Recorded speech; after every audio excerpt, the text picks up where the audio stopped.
Les amis, j'espère que vous allez bien malgré ces temps troubles, malgré l'orage, comme j'aime à le dire, malgré la tempête.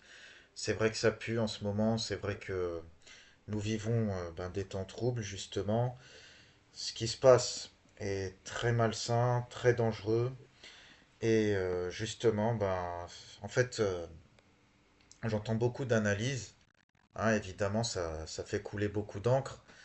Maintenant, le problème, c'est que j'entends énormément de conneries et même si mes vidéos sur l'Iran ne sont pas celles qui font le plus de vues, hein, j'ai l'impression que c'est un peu censuré.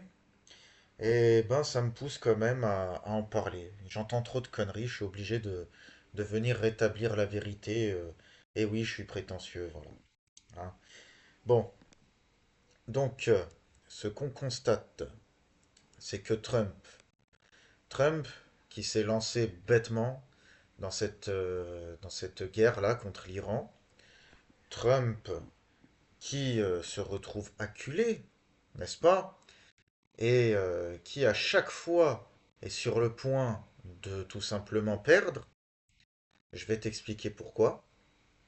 Et ben à chaque fois, il fait des tweets ou des discours dans lesquels il prétend que oui, voilà, en fait, on est en discussion avec l'Iran, tout se passe bien, on va bientôt faire la paix. Alors, ce qu'on remarque, c'est qu'à chaque fois qu'il dit ça, ou presque à chaque fois, les prix du pétrole et du gaz baissent, tandis que les marchés américains rebondissent à la hausse. Sauf que, donc en début de semaine, c'est ce qu'il a fait. Il a donné un délai de 5 jours qui est arrivé à échéance. Et là, il vient de repousser pour 10 jours. Sauf que quand il a repoussé pour 10 jours, ça n'a pas eu cet effet-là sur l'économie, sur les marchés. Non. Cette fois, les investisseurs, les traders, etc. ne croient plus vraiment en ce qu'il dit. Et le souci, et Trump le sait, c'est que si on pousse le baril trop haut, il sera obligé soit d'admettre sa défaite, soit d'employer des grands moyens qui, si jamais débouchent sur une victoire, ce sera une victoire à la Pyrrhus. Une victoire où ce qu'il gagnera sera bien moindre que ce qu'il y perdra. Car après la guerre, il y a les conséquences sur l'économie mondiale, y compris américaine. Il y a plein de choses qui se jouent à travers cette guerre-là. Donc voilà, on va essayer d'analyser tout ça. Évidemment, comme je t'ai dit, ces vidéos-là, elles sont un petit peu censurées. Donc franchement, partage, commente, donnez de la force un petit peu ceux qui sont là, ceux qui auront eu la notification pour cette vidéo, ceux qui auront pu atterrir ici. Ce serait sympa et ça me poussera à faire des vidéos encore meilleures que celle-là, où je réagirai plus seulement en podcast, mais où je te ferai des analyses vraiment poussées et précises. Mais bon, on va, on va déjà commencer ça. Donc, comme je te l'ai dit, Trump est acculé. Et à chaque fois qu'il se retrouve coincé, en fait, il repousse l'échéance. Il gagne du temps. Je t'ai dit dans mes précédents podcasts sur la guerre en Iran que justement, Trump n'a pas le temps de son côté. Il a des échéances, le Congrès, les élections de mi-mandat, etc. Et justement, le fait de manipuler les cours des marchés, ça lui donne du délai supplémentaire. Il repousse le temps d'une certaine manière. Ça, c'est ce que beaucoup ne comprennent pas. Comme je te l'ai dit, en début de semaine, c'était 5 jours. Ça a marché. Les cours des marchés boursiers remontaient légèrement, tandis que les cours du pétrole redescendaient bien en dessous de 100 dollars. Là, ils sont remontés à 100 dollars, je crois. Ils ont même un peu dépassé.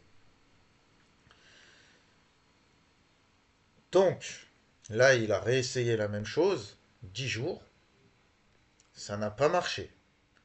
Donc déjà, le délai supplémentaire, il l'a où je pense. Voilà. Cette guerre, il faut bien comprendre que pour l'instant, cette guerre, c'est une défaite stratégique pour le camp américain et israélien. Donc, sans faire le sachant. Je t'explique brièvement, parce qu'il y en a beaucoup qui emploient des mots stratégie, tactique et blablabla sans savoir ce que c'est, tout en confondant les deux. La stratégie, c'est l'analyse des buts de guerre dans l'accomplissement d'un objectif politique. Voilà, c'est la mise en application sur le champ militaire d'un but politique à trouver. Le but politique des États-Unis, qui est le regime change, visiblement, en plus, voilà, de faire en sorte de choper le pétrole iranien tout en garantissant sa vente en dollars pour empêcher une dédollarisation trop accrue de l'économie mondiale. Ce but de guerre-là, il est loin d'être atteint, vu ce qui se passe. Malgré qu'il y ait des têtes qui soient tombées en Iran, le régime, lui, s'est renforcé. Le régime qui avait... voilà, moi quand je parle de régime, moi je suis neutre. Quand je parle de régime, de ma bouche, c'est pas péjoratif. Le régime iranien, c'est un régime politique. Comme la France est un régime politique, celui de la Cinquième République. Bon, on parle de régime à titre péjoratif dans les médias mainstream. Euh, on peut penser ce qu'on veut de l'Iran, du régime iranien. Je dis pas que je suis fan, mais je ne pense pas que intervenir, voilà, que les interventions extérieures soient un bon moyen de faire basculer les choses du côté positif. Après ce qui s'est passé en Libye, en Irak, etc., je pense qu'on le sait désormais. Mais en tout cas, ce régime iranien est sorti renforcé. Il y avait des dissensions internes avec les populations. Maintenant, là, ce qui se passe, la guerre, etc., ça ressoude justement la population envers l'État, le régime en place, qui se montre justement comme protecteur de sa population, tout en disant, regardez, on avait raison, les États-Unis, c'est le grand Satan, Israël, c'est le cancer du Moyen-Orient. C'est ce qu'on disait depuis le départ. Regardez comment ils nous attaquent, regardez comment ils tuent nos fillettes dans les écoles, et ainsi de suite. Le but du régime iranien, c'est de survivre. C'est de survivre tout en... Voilà, s'ils peuvent prendre ça comme prétexte pour justement redéfinir l'économie mondiale, bah ils le font. Et justement, qu'est-ce qui se passe à l'heure actuelle? Il y a le blocus du détroit d'Ormuz. Alors il n'y a pas vraiment le blocus effectif, mais rien que la menace du blocus, rien que le blocus à titre nominal, bah déjà ça fait de l'effet sur les cours du pétrole et l'économie mondiale. C'est l'Iran qui sélectionne à l'heure actuelle les navires qui ont le droit de circuler sur son détroit. Ok? Certains pavillons y ont droit, d'autres non. Donc l'Iran a cet avantage-là. Maintenant, il faut bien comprendre que l'Iran pourrait aller plus loin en minant le détroit d'Ormuz. Ça priverait l'Iran d'une grande partie de ses revenus. Mais ça, l'Iran ne le fera qu'en dernier recours. D'accord? Faut bien comprendre que, donc, là, les États-Unis, ils ont envoyé des milliers d'hommes qui vont mettre plusieurs semaines à arriver. Ils ont d'abord envoyé environ 2000 hommes. Là, ils sont en passe d'envoyer 10 000 hommes pour intervenir sur le détroit d'Ormuz et voilà, au rivage de l'Iran continental, on va dire. D'accord? Le souci, donc il faut bien comprendre donc, les différentes îles qu'il y a aux abords de l'Iran, dans le détroit, notamment l'île de Karg, donc un peu plus vers l'ouest, le nord-ouest du détroit, pas de l'Iran. D'accord? En fait, c'est dans l'île de Karg, c'est à partir de l'île de Karg que l'Iran vend tout son pétrole.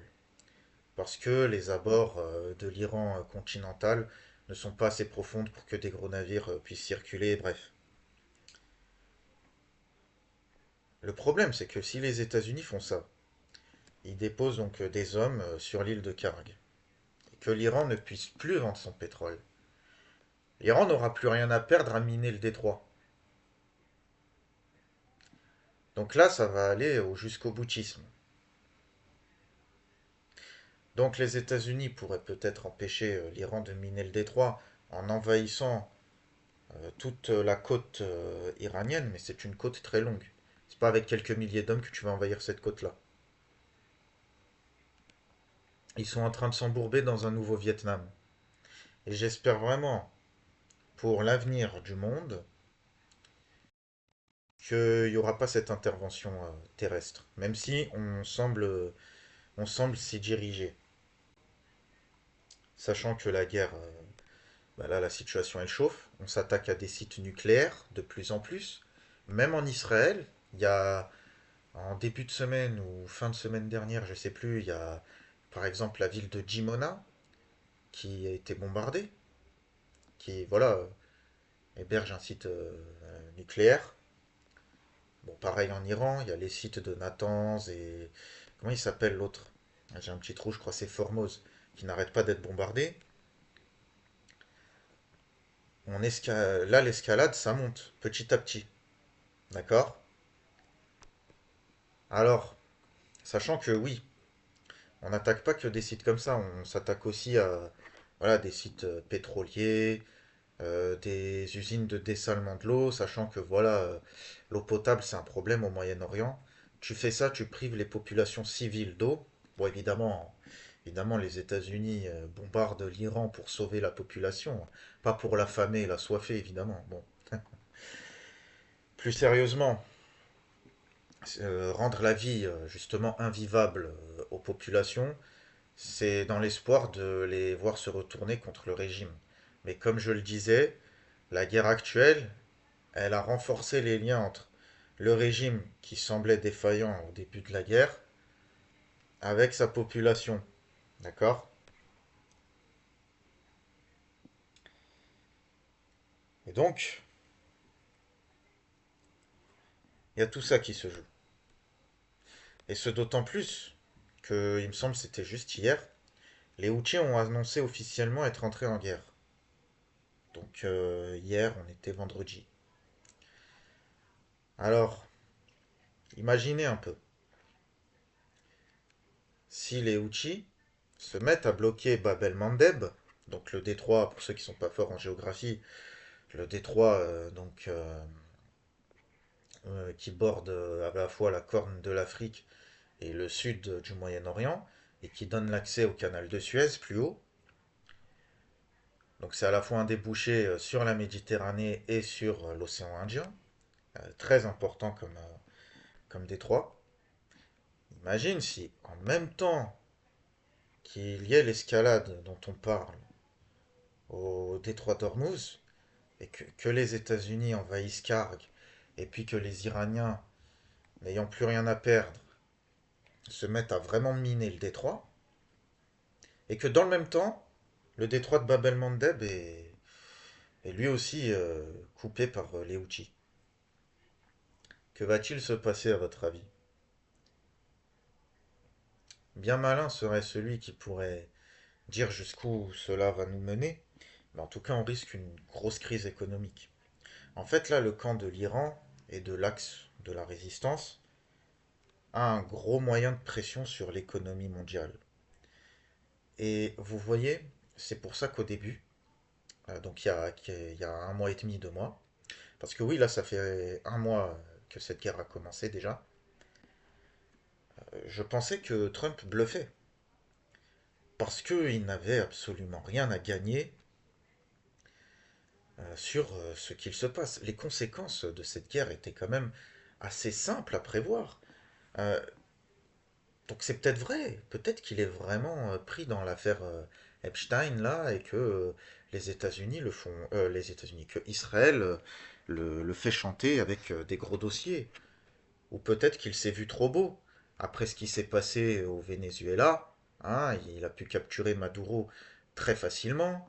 Après ce qui s'est passé en juin dernier avec avec la guerre des 12 jours, où l'Iran a paru faible, et ce depuis quand même un long moment, hein. Ça faisait un long moment que l'Iran paraissait faible. Depuis la guerre de Gaza d'octobre 23 à octobre 25, avec le camp de l'Axe de la Résistance qui a perdu la Syrie, Nasrallah est mort au Liban. Donc c'est vrai que le camp de l'Axe de la Résistance, depuis le désengagement de la Russie au Moyen-Orient à cause de la guerre en Ukraine, paraissait quand même assez faible. Alors, que s'est-il passé? Est-ce que l'Iran a pu se préparer de justesse à cette guerre-là? Ou est-ce qu'ils ont feint la faiblesse pour pouvoir surprendre? Bien malin serait celui qui pourrait dire ce qu'il en est. Hein, ça, on ne le sait pas. Mais en tout cas, voilà. Trump, il est tombé dans le piège, les deux pieds dedans. Et justement, ben, ça a créé des problèmes en interne aux États-Unis. Là, Trump, il est pas bien. Il se chie dessus. Il s'est foutu dans la merde. D'accord? Il y a eu des démissions déjà dans son camp. Donc, par exemple, Joe Kent, qui était un très haut fonctionnaire au renseignement américain, il a lâché Trump. Voilà, il a très bien expliqué que cette guerre, voilà, les États-Unis n'avaient aucun intérêt à mener cette guerre. Tout le monde en interne dit que c'est une guerre pour Israël. Tout le monde en a marre d'Israël aux États-Unis, que ce soit chez les démocrates ou les républicains. Faut le comprendre, ok? Trump a essayé une jonction maladroite entre les MAGA plutôt de tradition isolationniste et les néoconservateurs évangélistes. Deux camps qu'on ne peut pas en fait réconcilier. Et maintenant, il veut négocier. Et à chaque fois qu'il fait ses discours comme quoi, bah, ses discours où il ment, évidemment, où il ment ouvertement, où il dit que voilà, les discussions avec l'Iran, ça avance très bien, c'est fantastique, wonderful, on va bientôt faire la paix. En fait, c'est une demande indirecte à l'Iran. L'Iran qui l'envoie chier, littéralement, en proposant des conditions de paix maximales. Donc le désengagement total des États-Unis au Moyen-Orient, euh, des garanties, des réparations.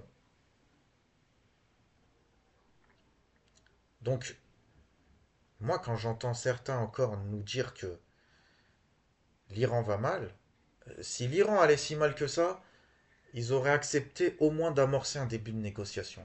Non, là je pense que l'Iran a le dessus. Alors après la situation peut évoluer, hein. La situation peut évoluer, en bien comme en mal. On verra. Mais l'Iran est consciente des atouts qu'elle a pour faire pression sur l'économie mondiale. Elle est consciente que cette guerre isole Trump de sa base. Elle isole les États-Unis de leurs alliés. Voilà, les principaux acteurs de l'OTAN n'ont pas voulu s'engager dans cette guerre, y compris la France. Merci Macron. Au moins ça. Hein, on retiendra ça de positif venant de toi. Je vous le dis, en France, et il y en a d'autres, qui auraient tellement sucé Trump, pardon hein, pour le mot que j'emploie, hein. N'écoutez pas mes vidéos avec vos enfants à côté. Voilà, c'est un petit conseil. On parle de sujets un peu trop graves de toute façon pour mettre des enfants à côté, d'accord? Donc, je répète, Macron, bon, voilà, il n'intervient pas, mais en France, il y en a qui auraient été prêts à sucer Trump. Même parmi les pseudo-nationalistes, soi-disant, là, les zémouristes, Bardella, Knafo et tout. Moi, je vous le dis, c'est pas des vrais nationalistes, ces gens-là, mais ça encore, c'est un autre sujet. Je parle pas de politique intérieure française. En tout cas, pas dans cette vidéo. Je pense qu'avec les élections qui arrivent bientôt, pas les dernières municipales dont j'en ai absolument rien à foutre, mais les présidentielles qui arrivent bientôt, je pense que ouais, là on parlera. Si je suis encore sur YouTube d'ici là, hein, là on parlera. En tout cas, voilà. Trump, si jamais cette guerre s'arrête et qu'il doit partir sur une défaite, qu'il n'admettra pas, hein, évidemment, mais tout le monde saura qu'il aura perdu. Donc les conséquences sur les alliés historiques des États-Unis via l'OTAN vont être terribles. Là, le Groenland, il le prendra, hein, de gré ou de force, hein. Il va pas se contenter d'un simple accord. Ah non. Il lui faudra bien une petite vengeance. Il faudra bien qu'il puisse dire ouvertement qu'il a gagné quelque chose. Et puis, oui, c'est un peu difficile à s'imaginer à l'heure actuelle, mais même vis-à-vis de Netanyahou, ça n'ira pas. Il peut très bien se fâcher avec Netanyahou. Il peut très bien rejeter toute la faute sur lui, lui dire tu m'as foutu dans la merde, tu m'as foutu dans un bourbier, maintenant tu vas payer. C'est possible, ne riez pas derrière votre écran, c'est possible. Je vous le dis, c'est possible. Donc soit la guerre continue, les conséquences sur l'économie vont être catastrophiques et on risque même la guerre nucléaire, parce que si ça va trop loin, au bout d'un moment, la Russie et la Chine seront obligées de s'engager. L'Iran est un trop gros morceau pour que la Russie et la Chine puissent le perdre. C'est un enjeu majeur pour les routes de la soie vis-à-vis de la Chine. Et d'un point de vue géographique, etc., c'est trop proche de la Russie. Si jamais l'Iran bascule dans le camp américain, on aura de nouvelles bases de l'OTAN là-bas et de nouveaux missiles qui pourraient atteindre la Russie. Donc voilà, ça peut aller très loin. Donc on a soit ce risque-là, ou alors évidemment la défaite de Trump, mais il y aura déjà des conséquences sur l'économie, faut pas croire, faut pas être naïf, mais moindre que si la guerre perdure trop dans le temps. Et là, moi je vous le dis, nous les Européens, on va morfler, et Israël va morfler. Là, Israël, c'est un enjeu de... C'est presque un enjeu de vie ou de mort pour eux, là, ce qui se passe actuellement. Israël a vraiment intérêt à ce que la guerre perdure. Netanyahou, personnellement, a intérêt à ce que la guerre perdure. Parce que problème de justice, etc. Bref. Puis il y a le côté eschatologique aussi. On en parlera dans une autre vidéo. Là, c'est déjà trop long, ça fait plus de 20 minutes. Bah, merci à ceux qui m'auront écouté jusque-là. Encore une fois, les amis, n'hésitez pas à liker. Ces vidéos sont shadowban. Dès que je parle de cette guerre, encore une fois, mon nombre de vues baisse drastiquement. YouTube recommande beaucoup moins ce type de vidéo, donc donnez de la force. N'hésitez pas à commenter, que vous soyez d'accord ou pas d'accord. Et puis voilà. Allez, à bientôt les amis.